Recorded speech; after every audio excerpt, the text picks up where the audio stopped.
ఈరోజు మీ ఇంటి వంటలో చిరుమామిళ్ళ మురళీ మనోహర్ గారు అందించే హెల్త్ టిప్ ఇప్పుడు చూద్దాం.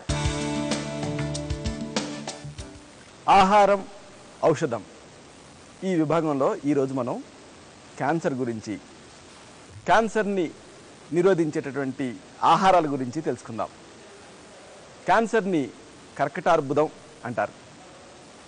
శారీరక కణజాలం అసాధారణంగా అనియతంగా పెరగటాన్ని క్యాన్సర్ అంటారు.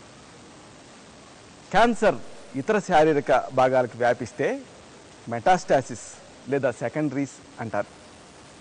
క్యాన్సర్కి అనేక కారణాలు: వంశపారపర్యత, సూర్యకిరణాల తాకిడికి గురి కావటం, స్మోకింగ్, రకరకాల కలుషితాలకు లోనవటం, ఆల్కహాల్, ఆహారంలో కలిపే కృత్రిమ పదార్థాలు, సేంద్రియ ఎరువులు, ఇలాంటివన్నీ కూడా క్యాన్సర్ని కలిగిస్తాయి. క్యాన్సర్ని తగ్గించే, క్యాన్సర్ని నిరోధించేటటువంటి ఆహారాల గురించి తెలుసుకుందాం. నిమ్మకాయ చాలా ప్రధానమైంది.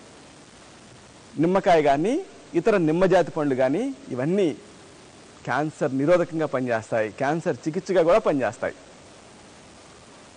కార్సినోజెన్స్ని తటస్థపరిచేటటువంటి శక్తివంతమైన 58 జీవ రసాయనాలు, అంటే ఈ ఫైటోకెమికల్స్ అనేవి ఈ నిమ్మ పండ్లలో ఉన్నాయి. ప్రతిరోజు కూడా ఒక గ్లాసు కమలాపండ్ల రసానికి ఒక నిమ్మకాయ రసాన్ని పిండుకొని తాగుతూ ఉండండి.